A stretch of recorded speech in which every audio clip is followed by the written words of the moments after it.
And it's over with. It's over with. He done fucked the computer up.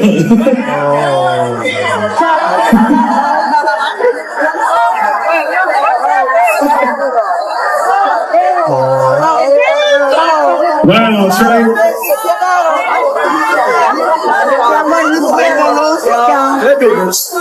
Right back up. I even asked about it. Did with two? No, hold on, bro. And Diddy's innocent. No, he's guilty of having party partners. What that mean? Huh? What's a party party? He killed Pop. That's some shit he ain't supposed to be doing. What that mean? What does party mean? That Gene Deal saying coming out with like, you know what I mean? Gene they got towels around their waist. Apparently on tour it was prank day. This is my first tour. So I'm not familiar with it being a prank day or whatever the case is with that. So for me, it was like I don't play when it comes to rap. I don't play when it comes to performing. And I feel like it could be my own insecurity. I don't know how other people look at it, but I feel like I already have a big personality. People know me for the lives with Young Miami and just being funny, and that's just my personality. I've always been like that. I want people to respect me and take me serious as a rapper first before anything. I don't want you to feel like you could play with me. And I don't like gimmicks. So you got to explain the party that's part. some Saucy Santana. Stop it. Now that we got there. No, stop. You the one said maybe the girl, Saucy, and Puffy having parties. Don't act like you didn't say that. Don't tuck your tail, bro. Hold up, They were saying you was with him. They were saying that Do you know he was so weird. Do you know how much that used to piss me off? They would. I never believed it, but I know Santana seen it. That's Girl, why I feel like I used funny. to be on YouTube like, ew. I'm like, first of all, I don't even motherfucker play that. We ain't doing that. Okay. We ain't doing that. And Carisha, when nothing that's gay, baby, she don't even play that. Okay. So it was just like, I'm just like, and that affected me. I'm like, that's corny. Why y'all saying that I'm my best friend? And like, come on, what is we doing? I mean, but you T, like, yeah, but I'm not my best friend. No. Yeah. Because these is out here. So I want to talk I'm about. not giving it. Phew, y'all. Grab your pearls and your prayer beads because the tea that just dropped is beyond messy. Word on the street is that Saucy Santana didn't just fall back from Diddy's circle because of scheduling conflicts or brand drama. Oh no, baby, it's way deeper than that. According to none other than Big Mama Lotto herself, Santana allegedly walked into a freaky scene so disturbing he couldn't even look the Combs family in the eye again. And get this, Mama Combs was allegedly involved. Yes, the mother. Now, if you've been wondering why Santana went from Diddy's rumored plaything to acting like he's never stepped foot in that mansion, buckle up. Because what Latto claims he saw behind those doors. It's the kind of thing that makes you question everything. And baby, the walls are finally talking. It was supposed to be just another club night, a performance, a party, a celebration of the fame that both Latto and Saucy Santana had fought tooth and nail to achieve. But then, everything cracked. Santana's mic dropped mid-set. The crowd froze. Latto looked like she'd seen a ghost. And Santana? He stormed off the stage, leaving behind a trail of confused fans, furious club promoters, and a whisper campaign that hasn't stopped since. And now, Latto's breaking her silence. And what she's hinting at has sent the internet into a frenzy. Because her claims don't just involve Santana's alleged breakdown.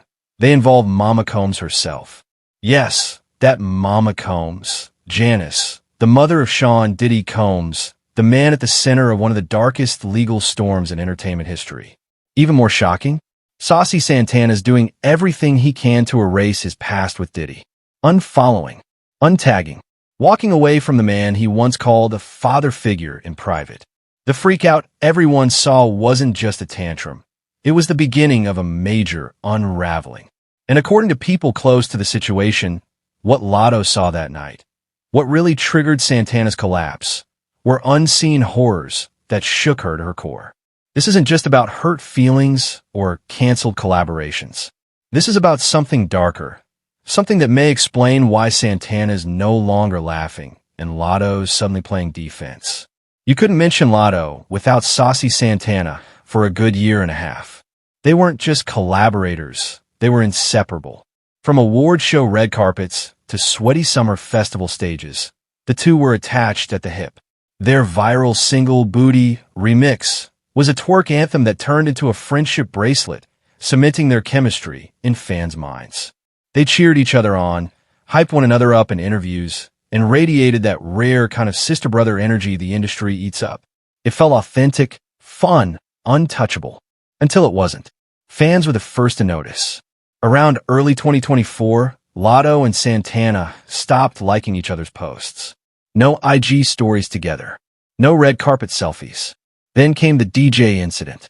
During a surprise set in Miami, Santana appeared on stage with Latto, only to cut her off mid-performance. He snatched the mic, barked at the DJ, and then stormed off while Latto stood frozen, clearly stunned. She tried to laugh it off, but the moment went viral, and fans saw right through the awkward chuckles. Something had gone very, very wrong. Some brushed it off as diva antics. But insiders whispered that Santana had just found out something before hitting the stage. Something that had him seeing Latto in a whole new light. That performance? It wasn't just a freak out. It was a declaration. The BFF era was over. In the days after the meltdown, Santana tried to clean up the mess, barely. He posted a cryptic tweet calling it Prank Day and suggested it was all a joke. But fans weren't laughing. Not when Latto looked shell-shocked. Not when the vibe had been ice-cold for months. The excuse felt hollow, and more than a few people started questioning who the joke was really on. What followed next was an unexpected rebrand. Santana started shedding his party persona and leaning into a more serious image. No more raunchy TikToks. No more Diddy cameos. In interviews, he began dropping loaded phrases like, "I'm not anybody's sidekick," and "I had to learn to put myself first." On the surface, it sounded like growth. But beneath it, was that shade toward Latto? Industry insiders say yes. And more than that, they believe Santana's pivot was fueled by fear. Fear of association. Fear of fallout. Because behind closed doors, Santana allegedly got too close to the Diddy empire. Too close to the people pulling strings behind the scenes. And when he found out what was really going on, he wanted out fast. And Latto? Well, if what she's hinting is true, she might have known more than she let on. So what exactly happened behind the scenes that night? The night Santana stormed off stage and Latto's whole demeanor shifted from confused to calculating? According to a jaw-dropping voice memo that's been circulating in group chats and locked DMs all over the industry, Latto is now claiming that Saucy Santana walked in on something he was never supposed to see. Not just Diddy, not just a freak-off, but a sexual encounter involving both Diddy and Mama Combs. Yes, Janice Combs, the matriarch of Bad Boy herself. Allegedly, Latto and Santana were invited to a private after-party following a Diddy-hosted industry mixer, the kind of closed-door event where phones get locked in bags and NDAs are thicker than the guest list. Sources claim that Santana, already uneasy with the vibes, left Latto's side briefly, only to walk into a back room and witness something so disturbing, he almost collapsed. What he allegedly saw, Diddy and Mama Combs in a compromising sexual position, with multiple men present and cameras rolling. When he came back out, pale and shaken, Santana reportedly begged Latto to leave with him. But she didn't. In fact, she stayed, and that, insiders believe, is the moment everything fractured. Now here's where it gets messy. Some people believe Latto is only spilling this now out of revenge. That she's hurt by the loss of her best friend, embarrassed by the way he walked away from her, and trying to destroy his reputation in retaliation. But others say no, this has been boiling beneath the surface for months. That Latto's known what went down and has been sitting on it, protecting Santana, until he started throwing shade and playing innocent in public. Because if this alleged scene really did happen, it doesn't just explain Santana's breakdown. It explains everything. His sudden pivot to serious artist. His near-overnight distancing from Diddy. His refusal to address Latto directly, even as she drops bomb after bomb. The implications are chilling. If true, this wasn't just an embarrassing moment. It was a trauma.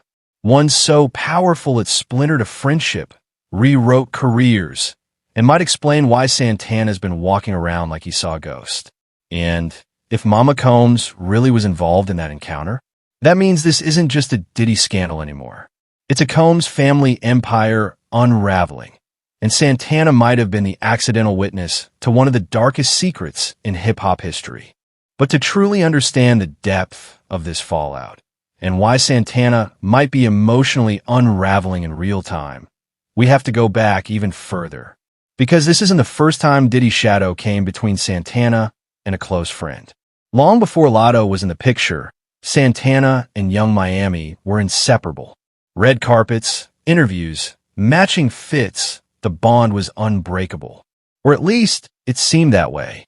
But if you were paying attention, their friendship suddenly and quietly dissolved around the time Young Miami went public with her situationship with Diddy.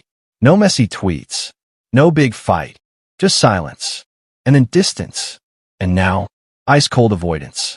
The streets have been whispering for a while, but now the rumors are picking up steam. Young Miami allegedly tried to push Santana into a situation with Diddy. Whether it was for protection, persuasion, or profit, we may never know, but sources close to the camp say Miami was trying to get Diddy to expand his circle, and that included Santana. Some say it was framed as an opportunity. Others say it was coercion. But all signs point to one disturbing possibility. Diddy was allegedly seeing both Santana and Young Miami at the same time, and neither one of them fully knew it. That triangle wasn't just messy, it was dangerous. Because when emotions, ego, and exploitation mix in an environment fueled by money and power, things don't just get complicated, they get cruel. For Santana, the alleged betrayal ran deep. This wasn't just about hooking up with the same man, it was about feeling used, discarded, and ultimately sacrificed by someone he considered family. And for Young Miami, who may have believed she was securing her spot at the top, Santana's retreat felt like rejection. The emotional weight of that triangle, unspoken but always looming, left scars that haven't healed. And now, as the dominoes continue to fall, it's clear the Diddy drama didn't just break up music deals and public images. It destroyed friendships, it blurred boundaries, and it left Santana in the middle of something much darker than a messy PR stunt. This wasn't just a love triangle. It was a power play. And Santana? He may have been the only one who didn't sign up for it. As the Freakoff rumors bubbled beneath the surface, industry whispers started getting louder, creeping from backstage green rooms to blind item blogs, and finally, into the social media timelines of the very people involved. What started as hushed speculation among insiders became a full-blown network of suspicion, and all signs pointed to something twisted going down behind Diddy's velvet ropes. But then came a twist that no one was ready for. JT, the other half of the City Girls, and someone who had long stood by Young Miami's side, started throwing subtle, but unmistakable, shade. During her infamous online feud with Miami earlier this year, JT let her thumbs fly, firing off tweets that had fans clutching their pearls and rereading every line like they were coded confessions. "I'll never sell my soul for a seat at a table that's already cursed," she wrote. Loyalty without limits? That's how people get used. To the casual observer, it sounded like emotional venting. But to fans who've been watching this circle for years, it sounded like a warning. JT didn't name names, but her timing was lethal. The tweets came just days after a tense exchange between her and Miami, and shortly after Santana had his now notorious public meltdown. Coincidence? Not likely. More cryptic messages followed. "Y'all don't know the half of what goes on when the cameras go off," she tweeted. "Some of these friendships been over. Y'all just late to the funeral." Fans began piecing together a timeline, connecting JT's shady commentary to Miami's entanglement with Diddy and Santana's sudden silence. It painted a disturbing picture, one of secret arrangements, forced proximity, and friends turning on each other over who got too close to power. Some insiders claim JT always had misgivings about Diddy's influence, that she warned Miami early on to tread carefully, but was dismissed. Others say JT was iced out when she didn't play along, especially after allegedly refusing an invite to one of Diddy's infamous parties. Whether or not that's true, what's clear is this. JT's tweets weren't just subtext. They were shots fired, aimed at the web of manipulation and betrayal swirling around Diddy's orbit. And now, as Latto and Santana's fallout exposes the tip of an even bigger iceberg, JT's cryptic warnings look less like shade and more like receipts that were ignored. Zooming out from Latto, Santana, and the City Girls drama reveals a much darker, more disturbing backdrop, the infamous Diddy parties. These weren't just champagne-soaked industry mixers or late-night kickbacks. If you believe the whispers, these events were carefully orchestrated arenas of control, manipulation, and deep-seated fear. And some of the loudest alarm bells didn't come from tabloids or TikTok. They came from the mouths of plugged-in podcasters and insiders who know the game far too well. Wack 100, a controversial figure in the hip-hop world with a reputation for being blunt and deeply connected, recently sat down with DJ academics and sent the internet into a frenzy. While carefully dancing around legal landmines, Wack alluded to unthinkable acts happening at Diddy's gatherings. Things even the most jaded industry vets found hard to stomach. You gotta watch who you lend your space, he warned, because once you cross certain lines, you don't come back. Academics, who's never one to shy away from mess, pressed him, specifically asking about Diddy's role in hip-hop's darkest moments, even referencing the Tupac and Biggie era. But that's when Wack got silent. He dodged the Tupac question like it was radioactive, choosing instead to speak in riddles. Some things ain't meant for the internet. But just know, people went in them rooms and didn't come out the same. That wasn't the only time the two hinted at something deeper. They spoke of people being compromised, of cameras allegedly being hidden in private spaces, of newcomers being lured in with promises and perks, only to find themselves indebted, exposed, or both. According to Wack, Diddy didn't just host parties, he hosted leverage. And once he had dirt on you, you stayed in line or risked losing everything. Whispers of blackmail and forced silence have followed Diddy for years, but now they're growing louder, more specific, and harder to ignore.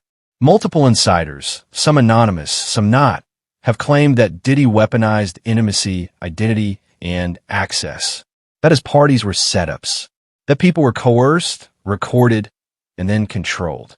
And for the stars who showed up, smiled for the cameras, and played along, many are now saying it wasn't about friendship or fun. It was about survival. If you left the circle, you risked everything. Career blackballing, public scandal, or worse. Which might explain why so many who once orbited him, Santana, Young Miami, and even alleged former lovers, are either quietly distancing themselves or falling apart in public. Because once the glitz fades and the doors close, all that's left are the secrets. And some of Diddy's secrets may be darker than anyone ever imagined. So here we are, full circle. What started as whispers about a freak-off spiraled into full-blown chaos. Fractured friendships, cryptic tweets, and stories too twisted for daytime TV. Latto's jaw-dropping claim that Santana was allegedly caught in a compromising encounter with both Diddy and Mama Combs sent the internet into a tailspin. But the deeper you dig, the clearer it becomes. This ain't just about messy drama between friends. It's about power, control, silence, and survival. The Latto-Santana fallout was just the first crack in the facade. A long-standing friendship obliterated by something so disturbing, it didn't even need to be fully confirmed to destroy everything. From there, the dominoes started falling. Santana's uneasy distance from Diddy, his PR spin and emotional unraveling, his quiet exit from the City Girl circle. Then Young Miami's name slips into the equation, accused of allegedly pushing Santana into the lion's den. All of it tied to one central figure who, despite the storms swirling around him, remains cloaked in ominous silence, Diddy. And now the industry itself feels different. The tension is visible. The tweets aren't as playful. The shade cuts deeper. JT's subliminals hit harder. Those who once partied with Diddy are no longer posting the footage. They're pulling back. They're reevaluating. They're watching. Because when people like Wack 100 and DJ academics start speaking in riddles about rooms you don't come out of the same, when insiders start referencing blackmail without naming names, when even powerhouses like Santana fold under the pressure, you have to ask, what really went down? And more importantly, who else knows?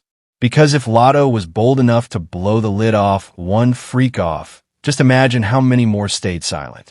How many NDAs were signed? How many relationships were ruined? How many reputations are still hanging on by a thread? These aren't just celebrity spats or industry gossip. These are the cracks in a legacy. And once those cracks start to show, the whole empire can collapse. So don't get it twisted. This ain't the end. This might just be the prelude, the opening act, a flicker before the explosion. Because if this is what's coming out now, y'all, sound off in the comments. Because if these are the stories that made it past the gates, just imagine what's still hiding behind those mansion walls.